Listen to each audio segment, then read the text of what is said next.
Hello दोस्तों, study with concept के इस स्टडी प्लेटफॉर्म पर आप सभी का स्वागत है और साथ ही स्वागत है हमारे इस महासीरीज में। तो पॉलिटी के इस क्वेश्चन को आगे बढ़ाते हुए आज हम देखेंगे अनुसूचियों के बारे में। तो यहाँ पर सबसे पहला जो क्वेश्चन है आपका वो ये है कि भारतीय संविधान में कुल अनुसूचियाँ हैं। तो आप सभी को पता है कितनी अनुसूचियाँ हैं, तो ये हैं 12 अनुसूचियाँ। ठीक है, अगला क्वेश्चन है भारतीय संविधान में, अब यहाँ भी अनुसूचियाँ ही पूछ रहा है, तो अभी हमने ऊपर ही देखा 12 अनुसूचियाँ हैं। अगला क्वेश्चन है कि निम्नलिखित कथनों पर विचार कीजिए। ए, पहला, भारत के संविधान में 20 भाग हैं। दूसरा, भारत के संविधान में कुल 390 अनुच्छेद हैं। तीसरा, भारत के संविधान में 9वीं, 10वीं, 11वीं और 12वीं अनुसूचियों को संविधान संशोधन अधिनियम के द्वारा जोड़ा गया। ठीक है, तो यहाँ पर जो आपसे पूछा है, यहाँ पर आपको पढ़ना ज़रूरी है कि यहाँ पर सही पूछ रहा है कि गलत पूछ रहा है। यहाँ पर पूछ रहा है सही। तो जब हम लोग पिछले वीडियो में पढ़े थे अनुच्छेद को, तो वहाँ पर बहुत अच्छे तरीके से समझे थे कि मूल संविधान में कितने हैं और वर्तमान में कितनी अनुसूचियाँ हैं। तो यहाँ पर दिया है 390। ना ही ये मूल संविधान के बारे में बता रहा है और ना ही ये वर्तमान के बारे में बता रहा है। ठीक है, क्योंकि हम लोगों ने मूल संविधान में देखा था कितने थे, तो मूल संविधान में 395 आर्टिकल्स थे और वर्तमान की अगर हम बात करें तो 400 से अधिक हैं। 400 से अधिक हैं, जिनको लगभग हम लोग अनुमान लगाए थे। वहाँ पर दिया था कि लगभग अनुमान लगा करके बताया गया है कि 465 आर्टिकल्स वर्तमान में हैं। तो यहाँ पर दोनों ही चीज़ें नहीं हैं। तो आप चलिए इसमें कंफ्यूज हैं या ये आपको नहीं पता है, लेकिन इतना आपको पता है कि जो मूल संविधान है उसमें 395 अनुच्छेद है और जो वर्तमान में अनुच्छेद की संख्या है वो कितना है, तो वो 400 से अधिक है, यानी 465 के लगभग है। तो यहाँ पर देखिए आपका ये दूसरा है, तो दो आप काट दीजिए, जहाँ भी है दूसरा आपका ये तीनों ऑप्शन एलिमिनेट हो गया और आपका आंसर आ गया सी। यहाँ पर आपका आंसर है सी। अब यहाँ देखिए, भारत के संविधान में क्रमांक अनुसार कुल भाग 22 एवं क्रमांक अनुसार कुल अनुच्छेद 395 हैं। ठीक है, मूल संविधान में कुल 8 अनुसूचियाँ थीं तथा 9वीं, 10वीं, 11वीं और 12वीं अनुसूची को संविधान संशोधन अधिनियमों क्रमशः पहले 92, 73वें एवं 74वें द्वारा संविधान में जोड़ा गया था।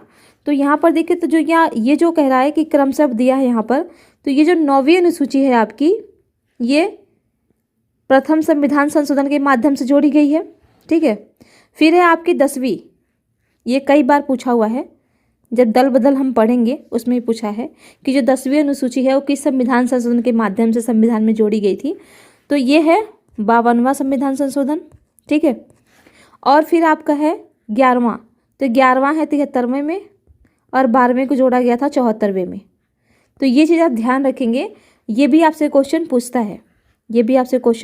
है, कि निम्नलिखित में से कौन से संविधान के द्वारा, पूछ लेगा आपसे कि 10वीं अनुसूची जोड़ी गई थी, 12वीं अनुसूची जोड़ी गई थी, 11वीं अनुसूची जोड़ी गई थी। तो ये आपको ध्यान में रख करके चलना है। अगला क्वेश्चन है, भारतीय संविधान की निम्न दी गई अनुसूचियों में से कौन सी एक राज्यों के नामों की सूची तथा उनके राज्य क्षेत्रों का ब्यौरा देती है। ए पहली, बी दूसरी, सी तीसरी और डी चौथी। तो इसका जो आंसर है वो है ए, पहली अनुसूची है। ठीक है, पहली अनुसूची राज्यों के नामों का ब्यौरा देती है। जैसे कि यहाँ पर आप देख सकते हैं, पहली अनुसूची राज्यों, संघ, राज्य क्षेत्रों के नाम एवं उनके राज्य क्षेत्र विस्तार का ब्यौरा देती है। ठीक है, दूसरी संवैधानिक पदाधिकारियों के वेतन के बारे में उपबंध करता है और तीसरी शपथ और चौथी राज्यसभा में स्थानों का आवंटन। तो यहाँ पर आप थोड़ा सा आप ट्रिक के माध्यम से याद कर सकते हैं, जैसे कि चलिए ये तो आपको पता चल गया पहला वाला। ठीक है, लेकिन जो दूसरी अनुसूची है यहाँ पर आप ध्यान देंगे कि पहले ये कह रहे हैं कि पहले हमको वेतन दो, उसके बाद हम शपथ लेंगे, यानी पहले इनको पैसा चाहिए, जब जा कर के ये शपथ लेंगे कि हाँ हम कोई काम करेंगे। पहले नहीं कहते हम कोई काम करवाना चाहते हैं तो पहले एडवांस देना पड़ता है। जैसे अगर हम कोई मतलब कहीं जा रहे हैं, कोई सामान बुक कर रहे हैं, जैसे कि EMI वगैरह पे, तो वहाँ भी पहले हमको एडवांस देना पड़ता है, फर्स्ट पेमेंट तो करनी पड़ती है ना, उसके बाद हमको सामान मिलता है। तो यहाँ पर ये कह रहे हैं कि पहले हमको वेतन दीजिए हमारा, पहले हमको एडवांस दीजिए, पैसा दीजिए, उसके बाद से हम शपथ लेंगे। फिर है राज्यसभा में स्थानों का आवंटन। तो आप सभी को पता है कि स्थानों यानी सीटों के आवंटन के बारे में बातें यहाँ पर हो रही हैं, सीटों के आवंटन के बारे में। तो आप सभी को पता है कि जो कुर्सी होती है उसके 4 पैर होते हैं, 4 पैर होते हैं ना कुर्सी में। तो चेयर के जो 4 पैर होते हैं तो उससे आप अनुमान लगा सकते हैं कि चौथी यानी 4, इसको चौथी को 4 समझिएगा कि ये सीट है और उसमें उसके 4 पैर हैं। तो राज्यसभा में स्थानों या सीटों के आवंटन से चौथी अनुसूची जो है वो संबंधित है। अगला क्वेश्चन है, यदि भारत संघ के एक नए राज्य का सृजन करना हो तो संविधान की निम्नलिखित अनुसूचियों में से किसी एक को अवश्य संशोधित किया जाना चाहिए। ए पहली अनुसूची को, बी दूसरी को, सी तीसरी को और डी चौथी को। तो अभी अभी हमने ऊपर देखा पहली अनुसूची में राज्यों के सृजन से विस्तार से यहाँ पर देख सकते हैं। तो यहाँ पर हमने देखा कि पहली अनुसूची में राज्यों के विस्तार का यहाँ पर ब्यौरा दिया गया है। तो इसका आंसर है ए।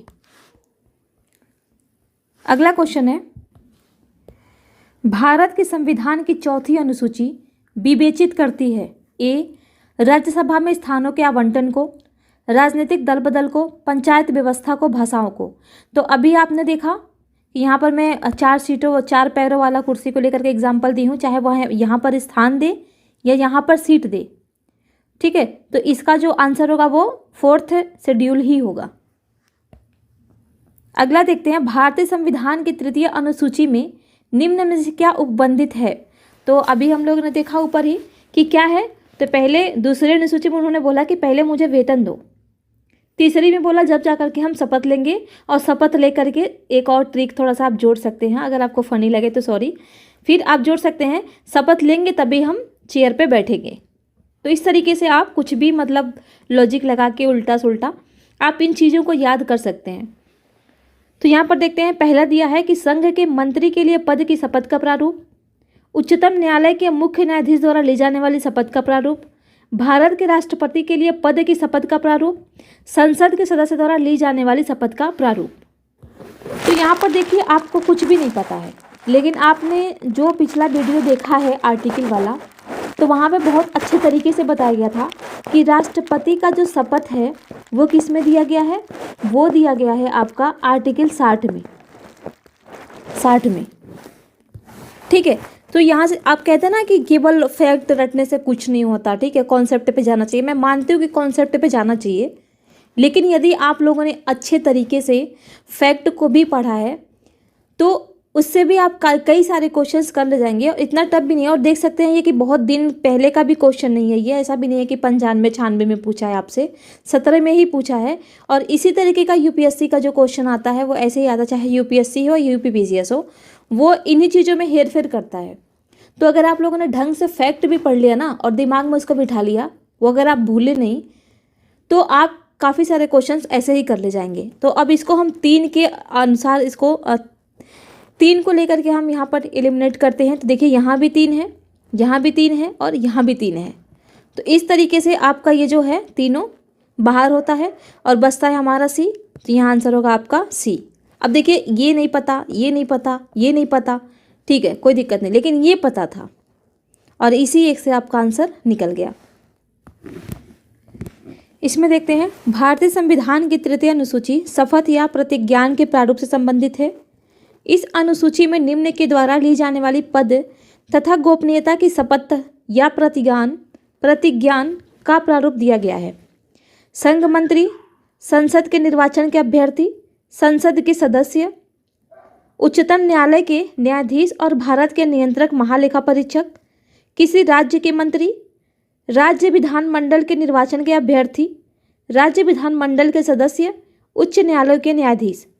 भारत के राष्ट्रपति द्वारा शपथ या प्रतिज्ञान का प्रारूप संविधान के अनुच्छेद 60 में दिया गया है, न कि तृतीय अनुसूची में। तो यहाँ से आप देख सकते हैं यही चीज़, वो थिंकिंग, यही चीज़, इसी चीज़ को ध्यान में रख करके आयोग द्वारा इस तरीके का क्वेश्चन बनाया गया था।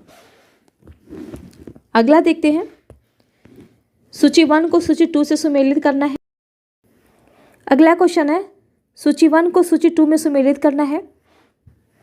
यहाँ पर संविधान की अनुसूची दी गई है और यहाँ पर विषय दिया गया है। तो चौथी आप सभी को पता, अभी हमने देखा चौथी किस में है, राज्यसभा में सीटों के आवंटन या स्थानों के आवंटन से। तो एक अगर हम देखें 3, तो ये देखिए ए का 3 यहीं पर दिया है, आंसर है इसका सी। फिर छठी अनुसूची, तो छठी किससे संबंधित है, तो ये है आपका जनजातीय क्षेत्र से, ठीक है। अष्टम ये है आपका भाषा से, और 9वीं अनुसूची है ये है भूमि सुधार से। तो यहाँ पर देख सकते हैं आंसर है इसका सी। और यहाँ पर देखिए ये जो षष्टम यानी जो छठी अनुसूची है, इसमें पूर्वोत्तर राज्यों के कौन कौन से राज्य शामिल हैं, तो इसमें है आपका असम, मेघालय, त्रिपुरा और मिजोरम। तो ये भी आपसे कई बार क्वेश्चन पूछा हुआ है कि छठी अनुसूची में पूर्वोत्तर राज्य के कौन कौन से राज्य शामिल हैं। तो यहाँ पर आपको कंफ्यूज नहीं होना है, क्योंकि इनमें ना क्या कहता है, हर ऑप्शन में मणिपुर जरूर देता है, मणिपुर। तो ये आपको कंफ्यूज नहीं होना है, मणिपुर नहीं है, यहाँ पर मिजोरम है और मेघालय है। इसको याद करने का ट्रिक है आपका एम और टीएम, असम, मेघालय, त्रिपुरा और मिजोरम। यहाँ भी वही है, सुमेलित कीजिए का दिया है 7वीं अनुसूची, 8वीं अनुसूची, 9वीं अनुसूची और 10वीं अनुसूची। तो यहाँ पर देखिए 8वीं पे हम पूरा ही ऊपर ही पढ़ के आ रहे हैं। 8वीं ये किससे है, ये भाषा से है। तो यहाँ पर देखिए बी का आपका एक यहाँ भी है और बी का आपका एक यहाँ भी है, ये 2 ऑप्शन आपका हट गया। और 10वीं तो आप सभी को पता ही है, बहुत ही फेमस है, ये दल बदल कानून से है, दल परिवर्तन से है, ठीक है। तो यहाँ पर देख सकते हैं डी का है 2, तो डी का है यहाँ पर 2, आपका आंसर आ गया सी। यहाँ पर देखिए आपका आंसर आ गया सी। 7वीं अनुसूची को देखिए, 7वीं को देखते हैं, ये किससे है 7वीं, तो ये है आपका विधायी शक्तियों के वितरण से। और 9वीं अनुसूची है कुछ अधिनियमों का विधि मान्यकरण से। अगला क्वेश्चन देखते हैं, यहाँ भी सुमेलित करने वाला है। 7वीं अनुसूची, 8वीं अनुसूची, 9वीं अनुसूची और 10वीं अनुसूची, सेम क्वेश्चन दे दिया आपका। 8वीं भाषा से है, ठीक है। 9वीं आपका यहाँ पर देखिए कुछ अधिनियमों के विधि इसे है विधि मान्यकरण से। 10वीं है आपका दल बदल परिवर्तन से। और 7वीं है आपका समवर्ती सूची से। यहाँ देखिए समवर्ती सूची दिया है, इससे है आपका। तो यहाँ पर देखते हैं, ए का है 3, ए का 3 यहाँ भी है और ए का 3 यहाँ भी है। फिर है आपका बी का है 1, तो बी का 1 देखिए, बी का 1 यहाँ भी है और बी का 1 यहाँ भी है। सी का आपका है 4, अब सी का 4 देखिए कहाँ है, तो सी का 4 यहाँ है, आपका आंसर हो गया डी। तो यहाँ पर देखिए आपका आंसर हो गया डी। आप कभी भी ओवर कॉन्फिडेंस में नहीं आएंगे, आपको आ रहा है तो भी आप एक बार मिलान करेंगे, क्योंकि कभी कभी क्या होता है ना, हम बस स्टार्टिंग का देखते हैं, लास्ट का नहीं देखते हैं और लगा देते हैं, वो गलत रहता है हमारा। या कभी कभी क्या होता है कि हम यहाँ पर तो देखते सही है, लेकिन यहाँ पर हम जो OMR सीट है उसमें हम भर करके कोई और ऑप्शन चले जाते हैं। तो इन चीज़ों में ये देखिए ईजी तो बहुत होते हैं, लेकिन आपको इनमें सतर्कता बरतनी होगी। आपको चारों ऑप्शन को अच्छे से पढ़ के मिला करके ही OMR सीट में देख करके आपको भरना है। अगला क्वेश्चन है, किस प्रधानमंत्री के कार्यकाल के दौरान भारत के संविधान में 9वीं अनुसूची को पुनर्स्थापित किया गया था? तो इसका आंसर है आपका ए, जवाहरलाल नेहरू। यहाँ पर देखिए, भारत के प्रथम प्रधानमंत्री जवाहरलाल नेहरू के कार्यकाल के दौरान भारत के संविधान में 9वीं अनुसूची को पुनर्स्थापित किया गया था। अब ये क्यों किया गया था, कैसे किया गया, इसकी पृष्ठभूमि क्या है, ये सर के द्वारा पॉलिटी की क्लास में बहुत ही अच्छे तरीके से कॉन्सेप्ट के साथ समझाया गया है। वहाँ एक बार अगर आप पढ़ लेंगे तो कभी नहीं भूलेंगे।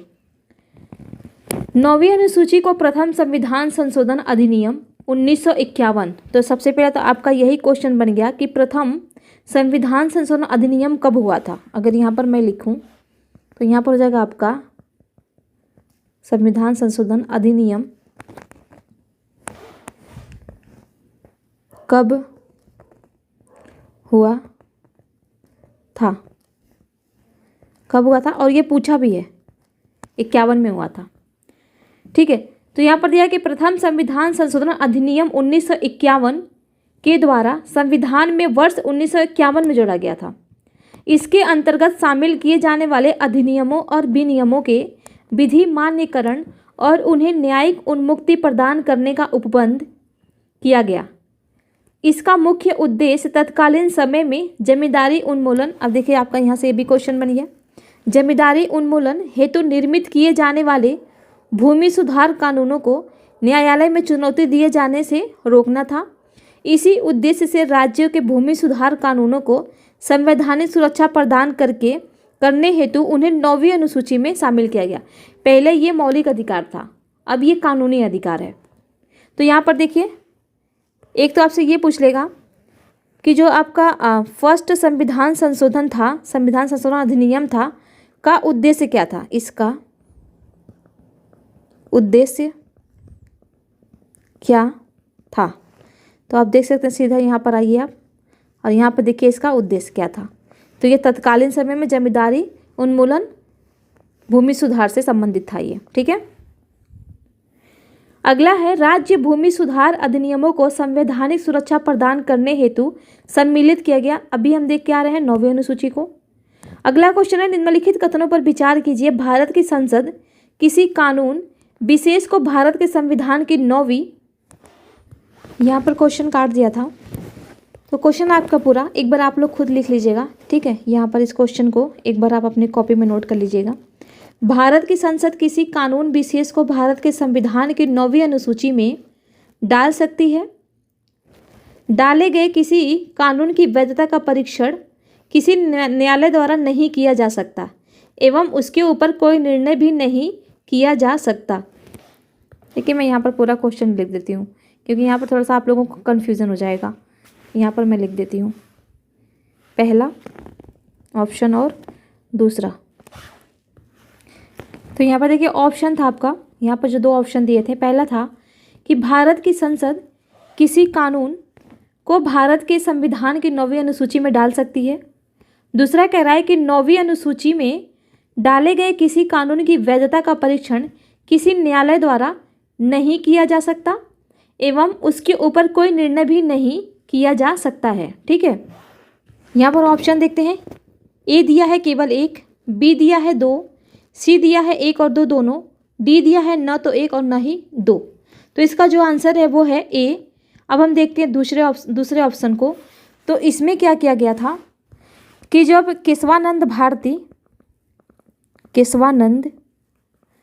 भारती बनाम केरल राज्य वाला केस आया था, कब आया था? तो यह था 1973 में, आप सभी को पता है। तो उसमें मूल ढांचे का उल्लंघन मतलब करने पर ऐसा कहा गया कि मूल ढांचे का उल्लंघन किया गया है, और इसके आधार पर न्यायालय ने इस पे अपना निर्णय सुनाया था कि यदि मूल ढांचे का उल्लंघन होता है तो न्यायालय उसकी वैधता का परीक्षण कर सकती है। तो यहाँ से मूल ढांचे का प्रारूप निकलकर सामने आया था। तो इसका आंसर आपका है, यहाँ है ना, इसका आंसर आपका ए, केवल 1 सही है, क्योंकि न्यायालय इसका परीक्षण कर सकती है, इसकी वैधता का परीक्षण न्यायालय कर सकती है। इसमें देख लेते हैं एक बार। 9वीं अनुसूची तथा अनुच्छेद 31 क और 31 ख जोड़े गए। संसद द्वारा विधि विशेष को 9वीं अनुसूची में रखा जा सकता है, यानी भूमि सुधार, जिन्हें न्यायिक समीक्षा से बचाव किया जाना आशयित हो। वर्तमान में 9वीं अनुसूची में ऐसी लगभग 282 विधियाँ शामिल हैं। अनुच्छेद ख यह कहता है कि 9वीं अनुसूची में उल्लेखित नियमों और विनियमों को इस आधार पर शून्य नहीं समझा जाएगा कि वे भाग 3 के किन्हीं उपबंधों और प्रदत्त अधिकारों में से किसी से असंगत हैं या उनको छीन लेते हैं या न्यून करते हैं। किंतु वर्ष 2007 में सर्वोच्च न्यायालय में IR कोएल्हो बनाम तमिलनाडु के मामले में निर्णय देते हुए स्पष्ट किया कि संसद को 9वीं अनुसूची में विधि विशेष को प्रविष्ट करने की शक्ति प्रदान की गई है, किंतु यह न्यायिक समीक्षा के दायरे से बाहर नहीं है। न्यायालय ने निर्धारित किया कि 24 अप्रैल 1973 केशवानंद भारती वाद निर्णय की तिथि के बाद 9वीं अनुसूची में शामिल किए गए विधायनों की न्यायिक समीक्षा इस आधार पर की जा सकेगी कि वे अनुच्छेद 21, 14, 19 में प्रतिबिंबित संविधान के मूल ढांचे की अवधारणा का उल्लंघन करते हैं। अतः उपयुक्त कथनों में से एक सही है, किंतु कथन 2 नहीं है।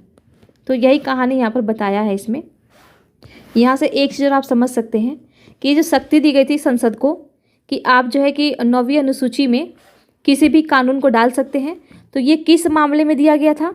तो यहाँ पर ये मामला का नाम दिया हुआ है IR। आप बस इतना ध्यान रखिएगा, IR तो खैर इतना याद करने की ज़रूरत नहीं है। कोएल्हो बनाम तमिलनाडु मामला, बस इतना याद रखिएगा, कोएल्हो बनाम तमिलनाडु मामला, मामले में संसद को कानून को 9वीं अनुसूची में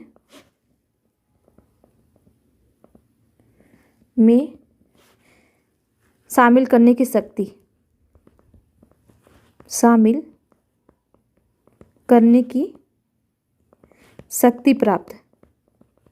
शक्ति प्राप्त हुई थी। ठीक है, तो यहाँ पर ये कंफ्यूज नहीं होना है आपको। कोएल्हो बनाम तमिलनाडु मामले में संसद को कानून को 9वीं अनुसूची में शामिल करने की शक्ति प्राप्त हुई, और जो न्यायालय था उसको परीक्षण करने का जो नौवीं अनुसूची है उसमें परीक्षण करने का शक्ति किसके माध्यम से मिला, तो वो मिला था केशवानंद भारती केरल राज्य वाले मामले से। तो इतना आप ध्यान रखेंगे। और ये भी पूछा है आपसे कि केशवानंद भारती बनाम केरल राज्य मामला कब आया था, तो ये आया था 1973 में। तो डेट भी आप याद रखेंगे, और इसका भी डेट इंपॉर्टेंट है, ये आया था 2007 में, 2007 में। तो ये भी इंपॉर्टेंट है। आगे देखते हैं, कोएल्हो केस भारत के संविधान की किस अनुसूची से संबंधित है। अभी हमने देखा 9वीं अनुसूची से है। यहाँ पर है मिलान का दिया है, संघीय सूची, राज्य सूची और समवर्ती सूची, यानी कितने विषय किसमें है वो हमको देखना है। तो देखते हैं, संघीय सूची में है आपका 97 विषय, राज्य सूची में है आपका 66 और समवर्ती में है आपका 47। तो देखिए ए का 1 का ए, तो 1 का ए यहाँ पर तीनों में दिया है, इसमें नहीं दिया है। 2 का दिया है आपका सी, 2 का सी देखिए यहाँ पर दिया है, तो आपका आंसर हो गया बी। यहाँ पर आंसर है आपका बी। अब इसमें देख लेते हैं क्या लिखा है। संघीय सूची 97 अनुसूचियाँ और वर्तमान में 98 हैं इसमें। राज्य सूची में मूल में अगर हम देखें तो मूल में कितना था, मूल संविधान में 66 था, और अभी कितने विषय हैं इसमें है 59 विषय। और समवर्ती सूची में कितने विषय हैं, 47 विषय हैं मूल संविधान में, और वर्तमान में कितने हैं, 52 विषय हैं। तो ये आप ध्यान रखेंगे, वर्तमान का भी आपसे पूछ लेगा और इन्हीं चीज़ों को चेंज करेगा। मूल का तो आपको ध्यान रखना ही रखना है, लेकिन आपको वर्तमान वाला भी ध्यान रखना है। इसका जो क्वेश्चन था वो ये था कि भारत के संविधान के अंतर्गत आर्थिक योजना का विषय है ए राज्य सूची में, बी संघ सूची में, सी समवर्ती सूची में, डी किसी सूची में निर्दिष्ट नहीं। तो इसका जो आंसर है वो है सी, समवर्ती सूची में है ये। यहाँ पर दिया कि समवर्ती सूची की प्रविष्टि संख्या 20 आर्थिक और सामाजिक आयोजना का उल्लेख करती है। ध्यातव्य है कि इसी उपबंध के आधार पर भारत सरकार ने योजना आयोग का गठन किया था। आर्थिक नियोजन भारतीय संविधान के किस सूची में सम्मिलित है, अभी हमने देखा, सेम है क्वेश्चन वो, ठीक है। यही क्वेश्चन ऊपर भी था, यही क्वेश्चन नीचे भी है, सी ही है। जानवरों के प्रति क्रूरता की रोकथाम को भारतीय संविधान की किस सूची में रखा गया है, केंद्र सूची में, राज्य सूची में, समवर्ती सूची में, उद्घोषिका, उपयुक्त में से कोई नहीं, उपयुक्त में से एक से अधिक। ये पूछा है आपका बीपीएससी में। तो इसका जो आंसर है वो आपका सी, समवर्ती सूची में। यहाँ पर देखिए, जानवरों के प्रति क्रूरता की रोकथाम संविधान की 7वीं अनुसूची के समवर्ती सूची में प्रविष्ट 17 के तहत उल्लेखित है। ये भी देख लेंगे किसके तहत उल्लेखित है, तो 17 के तहत उल्लेखित है। अगला क्वेश्चन है, निम्नलिखित में से कौन सा विषय समवर्ती सूची का है, पुलिस, आपराधिक मामले, रेडियो और टेलीविज़न, विदेशी मामले। तो देखिए विदेशी मामला तो बिल्कुल नहीं आएगा, संचार भी नहीं आएगा आपका, टेलीविजन रेडियो, ठीक है। पुलिस आपका राज्य का है, बच रहा आपका बी, आपराधिक मामले, आंसर है आपका बी। प्रश्नगत विकल्पों में प्रदत्त विषयों में से पुलिस राज्य सूची में और विदेशी मामले तथा रेडियो और टेलीविजन जैसे प्रसारण साधन संघ सूची में है, जबकि आपराधिक मामले समवर्ती सूची का विषय है। तो यहाँ से ये भी आप ध्यान रखेंगे कि संघ सूची का विषय ये दोनों हैं, इनको भी ध्यान रखेंगे। विदेशी तो आपको पता ही होगा, विदेशी मामले, लेकिन रेडियो और टेलीविज़न जो है ये भी ध्यान रखेंगे, ये भी संघ सूची के विषय हैं। अगला है, निम्नलिखित में से कौन सी मद भारत के संविधान की समवर्ती सूची में है, ए जनसंख्या नियंत्रण और परिवार नियोजन, यहाँ पर समवर्ती सूची की बात कर रहा है, लोक स्वास्थ्य और स्वच्छता, सी प्रति व्यक्ति कर, और डी निखात निधि। तो ध्यान देंगे, इसका आंसर है ए जनसंख्या नियंत्रण और परिवार नियोजन, ए है। जनसंख्या नियंत्रण और परिवार नियोजन, समवर्ती सूची तथा लोक स्वास्थ्य और स्वच्छता, प्रति व्यक्ति कर, निकात निधि, ये राज्य सूची के अंतर्गत आते हैं। तो यहाँ से इसका आप ध्यान जरूर रखेंगे। निकात निधि, निकात निधि किसके अंतर्गत आते हैं? तो राज्य सूची के अंतर्गत आते हैं। ये इंपॉर्टेंट है, ये मोस्ट इंपॉर्टेंट है, पूछ लेगा आपसे तो फिर आप इसमें कंफ्यूज जाएंगे। ठीक है, तो इसका आप ध्यान रखेंगे। निकात निधि राज्य सूची से संबंधित है। अगला है, निम्नलिखित में से कौन सा सही सुमेलित नहीं है? यहाँ पर पूछ रहा नहीं है। ए दिया है सार्वजनिक स्वास्थ्य एवं स्वच्छता राज्य सूची का विषय है। जनगणना संघ सूची का विषय है। राज्यसभा में सीटों का बंटवारा द्वितीय अनुसूची और दल बदल विरोध 10वीं अनुसूची। तो यहाँ पर पूछ रहा है कि सुमेलित नहीं है। तो यदि आप लोगों ने मेरी बातों को ध्यान से सुना होगा, उस ट्रिक को याद किया होगा जो उल्टा सुल्टा ट्रिक मैं लगाई हूँ, तो ये आप भूलेंगे नहीं। ये चौथी में है, क्योंकि यहाँ पर राज्यसभा में सीटों के आवंटन की बात की जा रही है। मैं बार बार आपसे कह रही थी कि सीट अगर आए तो चौथी ही होगा, या फिर आपका स्थानों के आवंटन दे तो वहाँ पर स्थानों के आवंटन से संबंधित हमने देख ही लिया था। यहाँ पर देखिए सीट कर दिया है, तो ये आपका ये होगा चौथा। तो यही आपका इसमें सुमेलित नहीं है, बाकी सब सुमेलित है। तो यहाँ से एक चीज़ आप ध्यान रखेंगे कि जनगणना भी संघ सूची का विषय है, और ये स्वास्थ्य तो हमने ऊपर देख ही लिया, दल बदल वाला भी हमने देख ही लिया। आगे देखते हैं, निम्नलिखित में से कौन सा विषय समवर्ती सूची में है? कृषि, शिक्षा, पुलिस और रक्षा। देखिए, रक्षा जो है वो संघ सूची का विषय है, पुलिस जो है वो राज्य सूची का विषय है, शिक्षा और कृषि। तो इनमें से जो हमारा आंसर है वो है बी, क्योंकि कृषि भी आप सभी को पता है राज्य सूची का विषय है। बी है आंसर। भारतीय संविधान में संघीय ढांचे को मजबूती प्रदान करने के लिए विषयों का केंद्र और राज्यों के मध्य विभाजन किया गया है। इन्हें महत्व के आधार पर संघ सूची, राज्य सूची और समवर्ती सूची में विभाजित किया गया है। एक सूची और होती है अवशिष्ट सूची, अवशिष्ट सूची। ठीक है, इसे भी ध्यान रखेंगे, अवशिष्ट सूची भी होती है। यहाँ पर दिया कि विभाजन किया गया है। प्रश्नगत विकल्पों में शिक्षा प्रारंभ में राज्य सूची में शामिल थी, किंतु संघ एवं राज्यों दोनों के लिए इसके समान महत्व को देखते हुए संविधान के 42वें संविधान संशोधन 1976 की धारा 57 द्वारा इसे समवर्ती सूची में डाल दिया गया। कृषि और पुलिस राज्य सूची के विषय हैं, जबकि रक्षा संघ सूची के विषयों में शामिल है। तो यहाँ से जो आपको अब ध्यान रखना है वो ये है कि ये जो आपका दिया है 42वां संविधान संशोधन 1976, तो यहाँ पर क्वेश्चन आपका ये बनेगा कि शिक्षा को, यहाँ पर अगर मैं देखूँ यहाँ पर बना देती हूँ, शिक्षा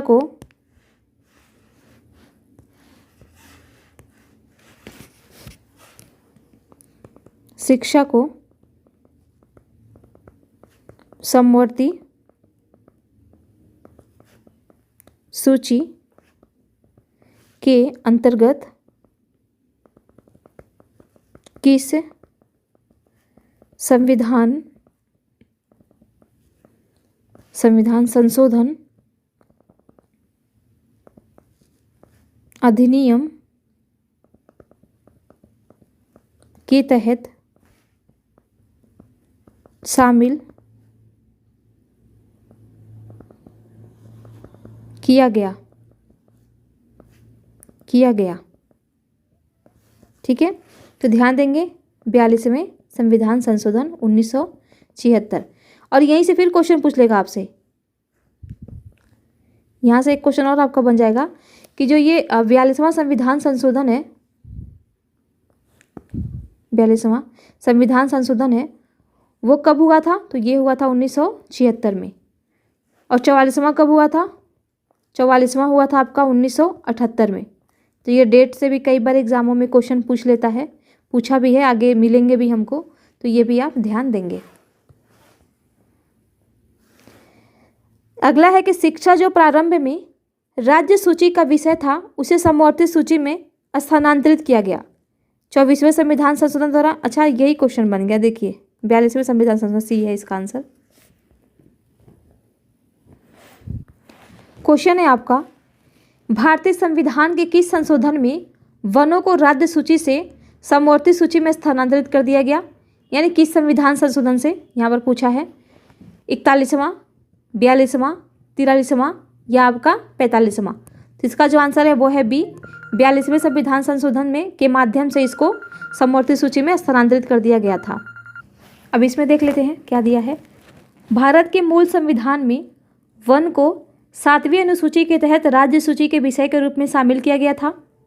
42वें संविधान संशोधन 1976 द्वारा वन को राज्य सूची में स्थानांतरित कर समवर्ती सूची में प्रविष्टि 17 क के तहत अंतर स्थापित किया गया। तो ये छोड़ दीजिए, बस इतना आप ध्यान रखेंगे, बाकी यहाँ से कब हुआ था ये आपको पता ही है। अगला है, भारत के संविधान के अंतर्गत विषय तथा संबंधित सूची के बारे में निम्न युग्मों में से कौन एक सुमेलित नहीं है। यहाँ पर पूछा है नहीं है। 1 समवर्ती सूची, बी शेयर बाजार समवर्ती सूची में है, डाकघर बचत बैंक संघीय सूची में है, जन स्वास्थ्य ये राज्य सूची में है। ये पूछा है आपसे और इसमें हमको क्या फाइंड आउट करना है कि गलत कौन सा है। तो अभी हम ऊपर ही देख के आ रहे हैं, 1 का किस में है, समवर्ती सूची में है। 42वें संविधान संशोधन अधिनियम द्वारा इसको स्थानांतरित कर दिया गया था समवर्ती सूची में। और डाकघर आप सभी को पता है ये किसका है, संघीय सूची का है। जन स्वास्थ्य ये भी आपका राज्य सूची का है। तो यहाँ पर बच रहा है हमारा शेयर बाजार, आंसर है इसका बी। और ये जो शेयर बाजार है ये भी संघीय सूची का है, संघीय सूची का विषय है। ठीक है, तो ये आप ध्यान रखेंगे। इसमें देख लेते हैं एक बार, भारतीय संविधान में अनुच्छेद 245 से अनुच्छेद 255 के अधीन केंद्र और राज्यों के बीच विधायी शक्तियों का विभाजन किया गया है तथा इस संदर्भ में 7वीं अनुसूची में संघीय सूची, राज्य सूची तथा समवर्ती सूची का प्रावधान है। इसमें 1 समवर्ती सूची, अच्छा वही चीज़ है, वही बताया गया। ये देखिए शेयर बाजार भी आपका ये है, ये दोनों आपके संघ सूची में है, तो ये आप ध्यान रखेंगे। अगला इसमें सुमेलित करते हैं, ये भी सुमेलित कर दिया हुआ है। इसमें ए दिया है केंद्र सूची, बी राज्य सूची, सी समवर्ती सूची, डी अवशिष्ट विषय। पुलिस और सार्वजनिक व्यवस्था किसमें शामिल है, अंतरिक्ष अनुसंधान किसमें शामिल है, जनगणना किसमें शामिल है, जनसंख्या नियंत्रण और परिवार नियोजन किसमें शामिल है। तो ऊपर हम कई चीज़ों को देखते हुए आ रहे हैं, तो इसको तो आप देखते ही आंसर लगा देंगे। इसका आंसर क्या है, ए को यदि हम देखें केंद्र सूची का तो जनगणना था। ठीक है, इसका ए का 3 है, ए का 3 देखिए आंसर यहीं से आ गया, बट हम सभी को मिलाएंगे। फिर आपका बी जो है, अभी हमने देखा राज्य जो ये पुलिस है ये किस में शामिल है, तो ये राज्य सूची में शामिल है। समवर्ती सूची में क्या है ये भी हमने देख लिया, जनसंख्या नियंत्रण। बाकी जो बच रहा है इसको आप कर दीजिए अंतरिक्ष अनुसंधान में। तो ये हो गया आपका, यहाँ पर देखिए आंसर ए हो गया। यहाँ पर देखिए मिलाया भी है, केंद्र सूची जनगणना, राज्य सूची पुलिस और सार्वजनिक व्यवस्था, समवर्ती जनसंख्या नियंत्रण और परिवार नियोजन, और अवशिष्ट विषय में केंद्र के अधीन रहती है ये अवशिष्ट विषय, ये है अंतरिक्ष अनुसंधान से। अगला देखते हैं, अगला क्वेश्चन है कि भारतीय संविधान के निम्नलिखित में से कौन से प्रावधान शिक्षा पर प्रभाव डालते हैं। ए राज्य के नीति के निर्देशक तत्व, ग्रामीण और शहरी स्थानीय निकाय, पंचम अनुसूची, षष्ठम अनुसूची, सप्तम अनुसूची। यहाँ पर है ए और 2, बी में है 3, 4, 5, सी में है 1, 2 और 5 और डी में है 1, 2, 3, 4 और 5। तो इसका जो आंसर है वो है डी, ये सभी डालते हैं। अब यहाँ पर देखते हैं, यहाँ पर दिया है कि नीति निर्देशक तत्वों में अनुच्छेद 45 तथा ग्रामीण एवं शहरी स्थानीय निकायों को क्रमशः 243(6) तथा 243(ब) में प्रदान की गई शक्तियों और प्राधिकारों के अंतर्गत शिक्षा के प्रावधान किए गए हैं। तो एक तो यहाँ पर देखिए डीपीएसपी में किस में कह रहा है, आर्टिकल 45 में कह रहा है। ठीक है, और ग्रामीण और स्थानीय निकाय को कह रहा है क्रमशः 243(6) में, और इसका ग्रामीण का और स्थानीय का कह रहा है कि 243(ब) में, 243(ब) में।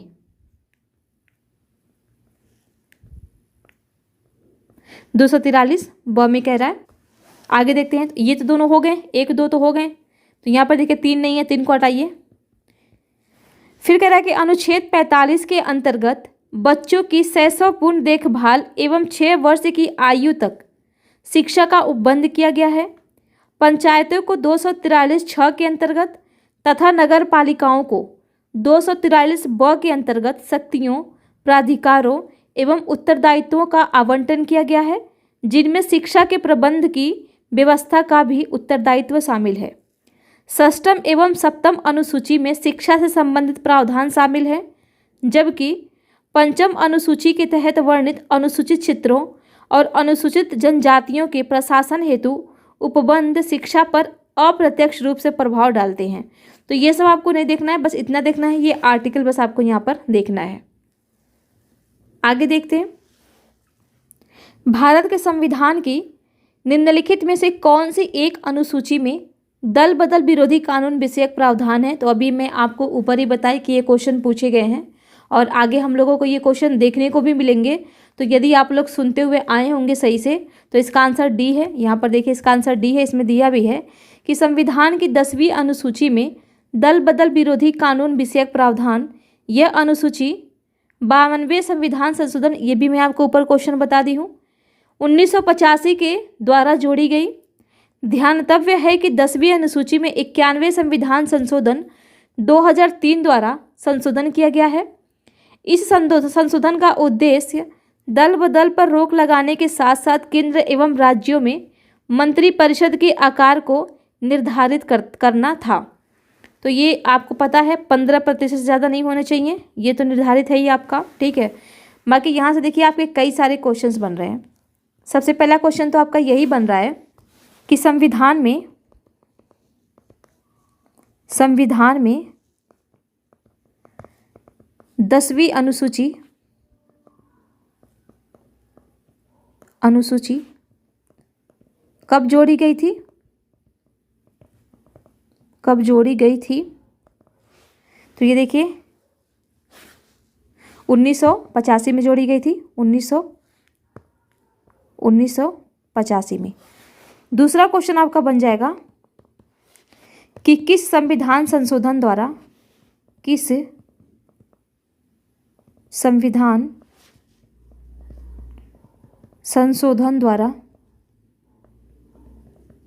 संशोधन द्वारा 10वीं अनुसूची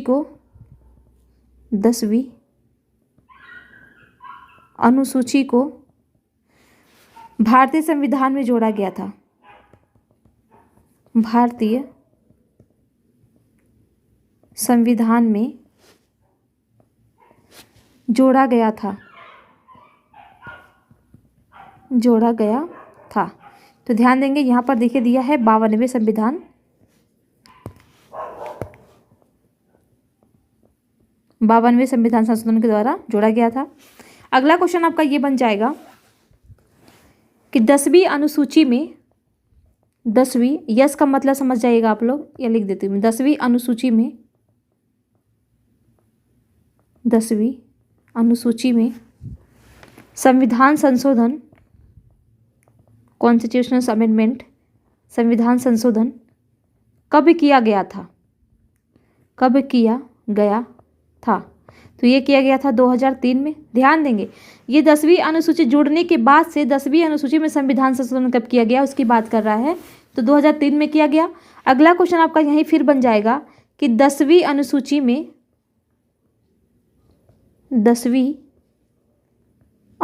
में किस संविधान संशोधन के द्वारा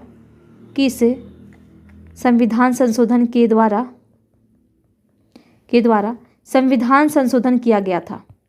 इस 10वीं अनुसूची में संविधान संशोधन की बात कर रहा है, द्वारा संविधान संशोधन किया गया था। तो ध्यान देंगे 91वें संविधान संशोधन के द्वारा किया गया था इसमें संशोधन 10वीं में। और इसका उद्देश्य क्या था? यहाँ से क्वेश्चन ये भी बन जाएगा, दल बदल कानून का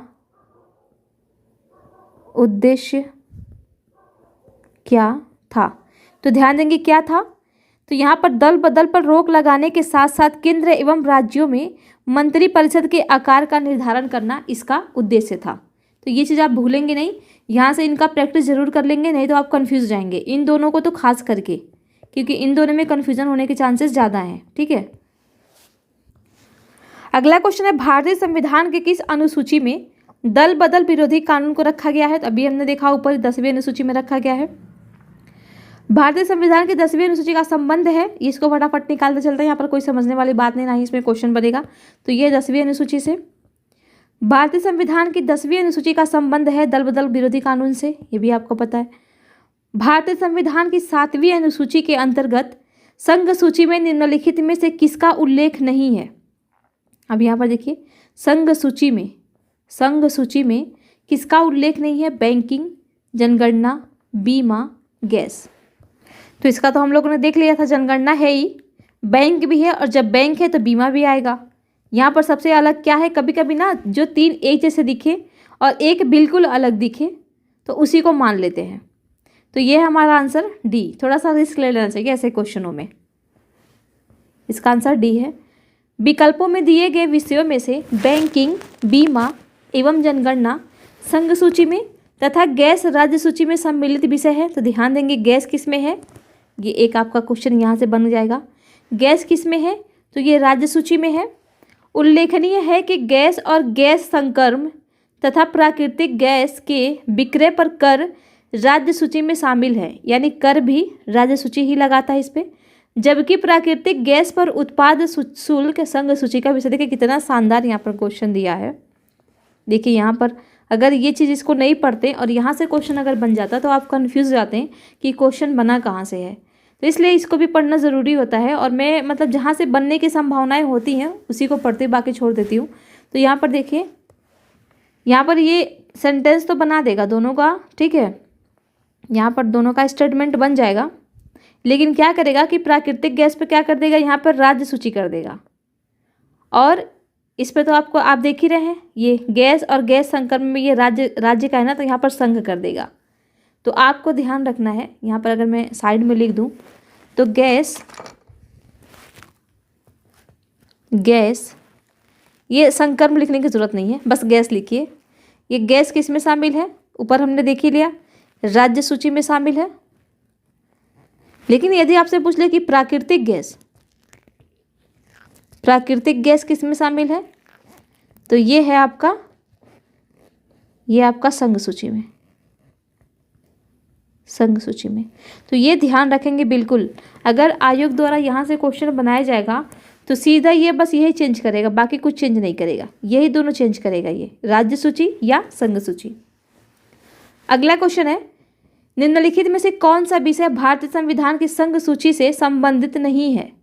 रक्षा, वैदेशिक मामले, रेलवे और कृषि। तो अभी हमने देखा कृषि किस में है, ये है आपका राज्य सूची में, ठीक है, ये देखिए राज्य सूची का विषय है। अगला क्वेश्चन है, भारतीय संविधान की 7वीं अनुसूची के अंतर्गत राज्य सूची में निम्न में से किसका उल्लेख है। राज्य सूची में पूछ रहा है ये, विद्युत, वन, शिक्षा, रेलवे, पुलिस, ठीक है। तो इसका जो आंसर है आपका वो है सी। यहाँ पर रेलवे नहीं दिया है, यहाँ पर दिया है रेलवे पुलिस, यहाँ पर दिया है पुलिस। तो मात्र इस एक शब्द से यहाँ पर देखिए, अगर आप थोड़ा सा मतलब इसको पढ़ के निकल जाते हैं और विद्युत पे लगा के चले जाते हैं, क्योंकि शिक्षा का तो पता ही है आपको, वन का भी पता ही आपको समवर्ती सूची में है, और शिक्षा को भी पता ही आपको समवर्ती में रख दिया गया, ठीक है। तो भी आप क्या करते हैं, विद्युत लगा के चले जाते हैं। लेकिन यहाँ पर देखिए ये पुलिस है ना, रेलवे पुलिस, ना कि रेलवे की बात कर रहा है। तो ये है आपका राज्य सूची का विषय है। शिक्षा, विद्युत एवं वन समवर्ती सूची में शामिल विषय हैं, जबकि रेलवे पुलिस राज्य सूची का विषय है। ज्ञातव्य है कि रेलवे संघ सूची का विषय है, जबकि विद्युत के उपभोग या विक्रय पर कर राज्य सूची में शामिल है। देखिए ये भी क्वेश्चन यूपीएससी में पूछा है, यूपीएससी का क्वेश्चन है ये, कि विद्युत के उपभोग पर विक्रय पर कर किसके द्वारा लगाया जाता है, ठीक है। ये राज्य सूची के द्वारा लगाया जाता है और ये राज्य सूची का विषय भी है, तो ये ध्यान देंगे। और यहाँ पर आपका कॉन्सेप्ट क्लियर कर ही दिया कि अगर रेलवे दिया है तो वो संघ सूची का विषय है, लेकिन यदि रेलवे पुलिस दिया है तो ये राज्य सूची का विषय है। तो इतना आप ध्यान रखेंगे। और एक नई चीज़ ये है, शिक्षा और वन तो आपको पता ही है, एक नई चीज़ ध्यान रखेंगे, विद्युत, ये भी समवर्ती सूची का विषय है। अगला है, निम्न में से कौन सा राज्य सूची में है। रेलवे पुलिस, निगम कर, आर्थिक एवं सामाजिक नियोजन, जनगणना। देखिए इसका अभी हमने ऊपर ही देखा, ये है ए।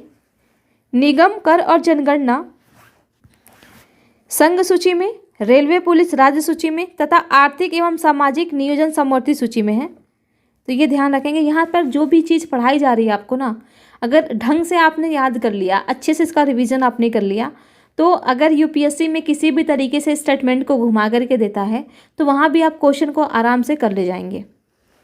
अगला है पंचायती राज विषय निम्नलिखित में से किस सूची में सम्मिलित है। तो आप सभी को पता है यह है राज्य सूची का विषय।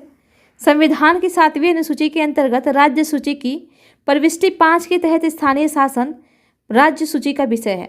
अगला देखते हैं, निम्नलिखित में से कौन सा विषय भारतीय संविधान की 7वीं अनुसूची की सूची 3rd समवर्ती सूची में शामिल है। कुछ नहीं, मिला जुला के यही बोल रहा है कि समवर्ती सूची में इनमें से कौन सा विषय शामिल है। पुलिस देख लिया आपने, राज्य का है। कारागार, दंड प्रक्रिया, यहाँ पर देखिए पुलिस का आपको पता है, लोक व्यवस्था भी आप पढ़ते हुए आ रहे हैं। कारागार पुलिस है तो कारागार भी होगा, ठीक है। बाकी बच रहा आपका दंड प्रक्रिया, तो इसका आंसर है ए, दंड प्रक्रिया। यहाँ पर देखते हैं, संविधान की 7वीं अनुसूची की सूची 3rd समवर्ती सूची में दंड प्रक्रिया प्रविष्टि 2 के तहत सम्मिलित है, जबकि पुलिस, रेलवे पुलिस और ग्राम पुलिस सहित कारागार एवं लोक व्यवस्था राज्य सूची में शामिल विषय हैं। तो ये भी ध्यान देंगे आप, ये आपको सुमेलित करना है। और ये पूछ रहा है कि तीनों में से किसी भी सूची में नहीं, अच्छा सुमेलित करना है। इसका क्वेश्चन मैं पूरा एक बार देख लेती हूँ क्या है। ये तो खैर इसका ऑप्शन है डी। इसके क्वेश्चन को देखते हैं एक बार। क्वेश्चन है आपका, विवाह, विवाह विच्छेद और गोद लेना संविधान की 7वीं सूची में निम्नलिखित के अंतर्गत सम्मिलित किए गए हैं। यानी ये चीज़ें किस में सम्मिलित हैं। सूची 1 केंद्र सूची में, सूची 2 राज्य सूची में, सूची 3 समवर्ती सूची में, या डी तीनों में से किसी भी सूची में नहीं। इसका जो आंसर है वो है सी, ये समवर्ती सूची में है।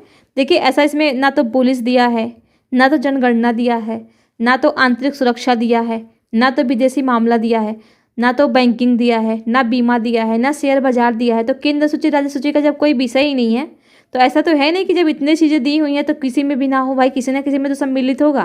तो इस तरीके से थोड़ा सा आप कॉमन सेंस लगा करके आप रिस्क ले करके अपने आंसर तक पहुंच सकते हैं।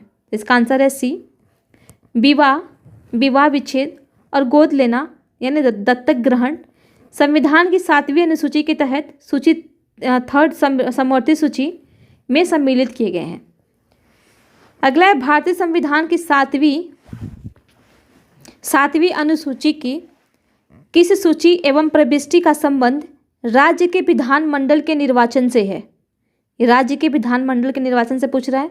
सूची 1 प्रविष्टि 72, सूची 2। अब देखिए इस तरीके के क्वेश्चन MPPCS में पूछे जाते हैं, UPPCS में नहीं पूछा जाता है, ना ही UPSC में पूछा जाता है। लेकिन कोई ठीक नहीं है कि कहीं से भी फैक्ट्स उसका उठ करके चले आते हैं, ठीक है। तो इसका ध्यान देना है हमको।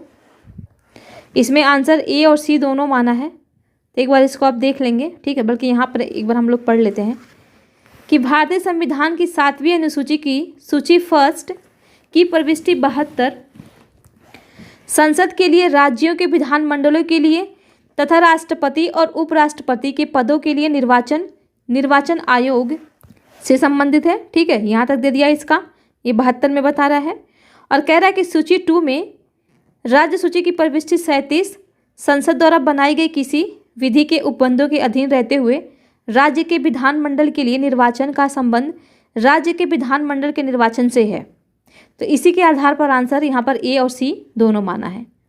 अगला क्वेश्चन देखते हैं, सरकारों द्वारा शुल्क एवं कर लगाने का अधिकार संविधान की किस अनुसूची में उल्लेखित है। सरकार द्वारा शुल्क एवं कर लगाने का अधिकार पूछ रहा है, किस में है। तो जाहिर सी बात है 7वीं अनुसूची में होगा, आंसर बी, क्योंकि करों का विभाजन राज्य केंद्र सरकारों के मध्य होता है, तो किसी एक में तो रहेगा नहीं, ठीक है। अगला है, भूमि सुधार के विषय के अंतर्गत आते हैं। भूमि सुधार किसके अंतर्गत आता है। संघ सूची, समवर्ती सूची, राज्य सूची, इनमें से कोई नहीं। इसका आंसर है सी, राज्य सूची के अंतर्गत आता है। भूमि सुधार राज्य सूची का विषय है। राज्य भूमि सुधार अधिनियमों को संवैधानिक सुरक्षा प्रदान करने हेतु 9वीं अनुसूची में प्रावधान किए गए हैं। अगला देखते हैं,